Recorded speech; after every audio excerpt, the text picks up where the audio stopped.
I'm the Cat Toy Lady, and I'm here with a special guest. I've got my daughter along with me today. Through this channel, I'm going to teach you the tips and tricks to making fun and inexpensive cat toys. When I started this channel, my daughter knew exactly what cat toys she wanted me to make.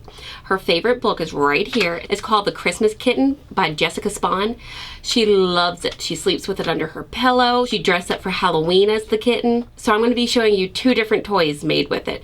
One is a Christmas stocking that can be used as a foraging toy, and the other is a wand toy attachment that looks like the Christmas kitten. Let's get her started first. I've already made outlines for her to be able to trace of the stocking and fluff. We're going to be using Ollie Fun for the stocking and plush felt for the top of the stocking. I'm going to have her cut out two of both of these. To make the kitten, I'm using the foam that has the sticky back to it. Cats love foam. They love sinking their teeth into it. They love clawing it. So why not make a wand toy out of it? With the foam, you can make whatever fun characters you want. To make sure that I'm making the character look exactly like I want before I cut him out, I'm just going to do a quick sketch on my paper. That way I have a good stencil to work by. For the head, go ahead and start with about an egg size oval. It doesn't have to be perfect. Then if you see the Christmas kitten has some really unique shaped ears, I'm going to try to match that. Okay, so here's one ear. And we got the second ear done. Looks like she's got the stockings done. I'm going to have her go ahead and trace out the top of it now. I'm going to go ahead and add a neck and a body. We're going to make it a circle body with a thick neck. It doesn't seem like much now, but it'll get the job done. Go ahead and cut out your template. She's done. Now she's going to cut it out. Her little scissors won't cut through the fabric, so I'm going to give her my big girl scissors, and she's going to be very careful with them. I will. Alright, so we got our outline going. I'm going to trace this onto the back of two different of the brown. I'm going to use the light brown that's closest in color to him. She's going to go ahead and start cutting out the stockings now. Go ahead and cut them out now. Because these pieces are going to be sandwiched back to back, don't forget to reverse when you do your second trace.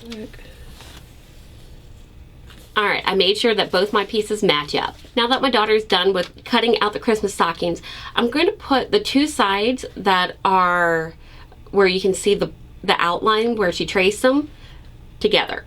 Now that both sides match up, or pretty close, I'm going to go ahead and run a bead of glue around the outside of one of them. And go ahead and just press the pieces together. Now I'm going to take the two pieces that she already cut of the white fluff. Again, this is called plush felt. I'm going to go ahead and glue it right onto the top. But don't put the glue directly onto the white part. Put it onto the stocking itself. That way, if you see the back side, you're not going to have any spillage go over and it becomes glued shut. Do one side and then the other. Alright, now we have a cute little stocking that the cat that we're making can go into to look like the front of the book. But what you can really use this for is you can hide treats in it. If you haven't heard of foraging, look it up. It's a really good thing to do for your cat. It keeps their brain active. It can help keep away dementia in kitty cats too. So this will become a foraging toy where we're going to hide it around the house and put food in it for the cats to find. I'm going to go ahead and on the sides of the fluff, where the two white pieces are, I'm just going to put a bead of glue in between on both of those, just so they stay together. There we go. Stocking's all done.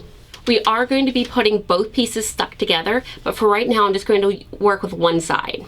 To get the right shape for the ears, I'm just going to do an outline around the ear and then cut that part off, and that'll give us the right size for the pink part of the ear. So I'm just going to trim off the outside. Now I'm going to take the little pieces and trace them on the back of the pink piece. Now cut them out. Now that you cut out your pink pieces, just make sure that they fit and that you didn't get it flipped backwards. If you did cut out the wrong direction, just use your other piece. Take the back off the sticky and go ahead and stick them to the ears. So this is what we have so far. I'm going to go ahead and draw in. If you look at the picture, the ears have some little black pieces to them. I'm going to go ahead and draw those in with a Sharpie. So there we go. Onto the eyeballs. Pull out the white. Go ahead and start with your biggest piece. I'm going to use coins as my stencils. For the white, I'm going to trace again on the back, and I'm going to go around a quarter. When I cut it out though, I'm going to go slightly larger than the quarter. Now that both white parts are done of the eyeball, I'm going to go for the colored part, one of the green, one of the blue. Use your quarter again to trace. We're going to go ahead and cut out the colored part of the eyes. Now we're going to do the pupil. we're going to use a dime that we're going to trace. For the little white dots in the eye, we're going to use a hole puncher on the white foam.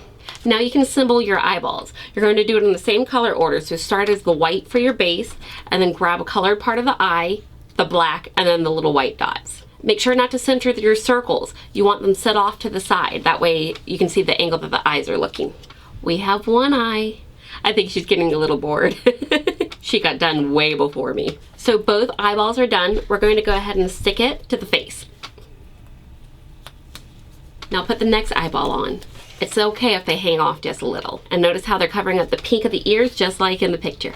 For the mouth area, we're going to do just a little oval. Then we're going to do a cute little triangle for the nose that has kind of rounded edges. So the nose is itty bitty. And here's the mouth part. We're going to put them together. Now I'm going to take my Sharpie and draw his mouth in and his little nostrils. Now we're going to go ahead and stick his mouth onto his face. We're going to give him some cute little paws and legs. For the legs, you're just going to draw 4 lines going down. Take your white, draw 2 more ovals on the back to cut out. You're going to go ahead and put the white puffs right over the bottom of the feet. So the front side of the Christmas kitten is done. Now we're going to go ahead and get him ready for antlers and for his string to attach him. He's actually going to attach upside down. That way the antlers are what the cats get to play with the most. We're going to be using brown pipe cleaners for the antlers. You're going to pull out 4 pipe cleaners. You're going to need a good amount of antler on the inside to be able to keep them anchored in place. So keep that in mind as you start this. So I'm going to go about 3 inches up and give it a good twist. You don't have to worry about twisting these pieces because they're going to help you anchor. I flip this around so you can kind of see what his antlers are shaped like. So we're going to go ahead and give it a little twist and then double back and twist. That way we have nice sturdy antlers, and twist around because we don't want anything that's too flimsy that's going to fall apart. We want the cats to be able to play with it and bat it and it not just go to pieces. So twist again, another nub, and twist, and wrap this around so it locks in place. And we don't want these points exposed to the cat, so we're going to twist these around and then double them back and twist them around again so they become one solid piece.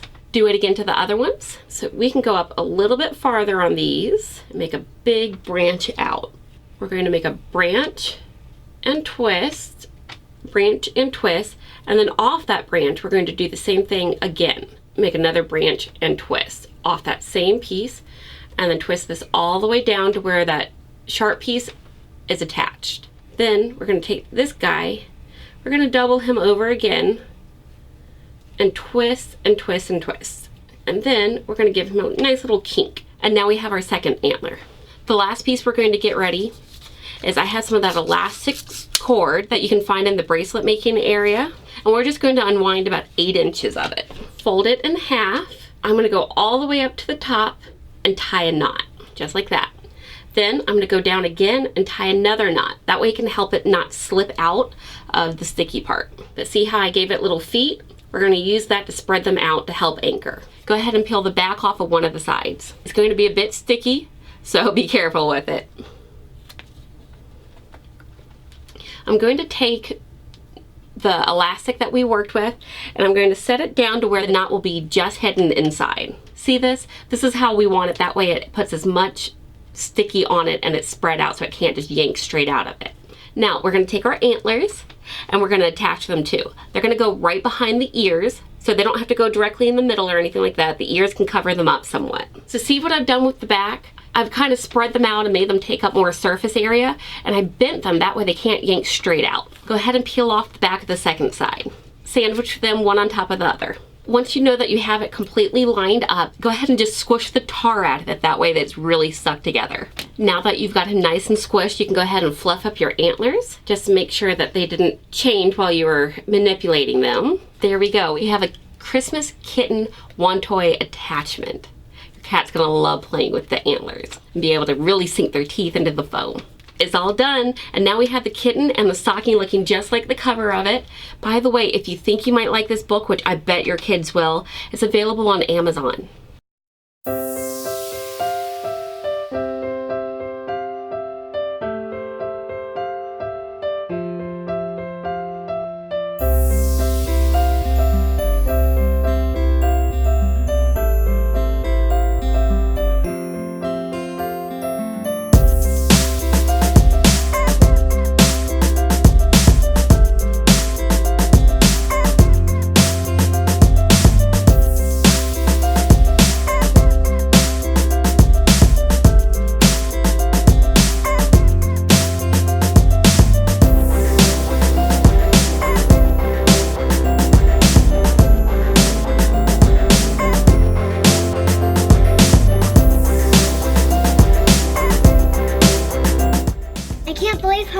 kids liked it. Wait, no, our cats liked it. Uh-huh.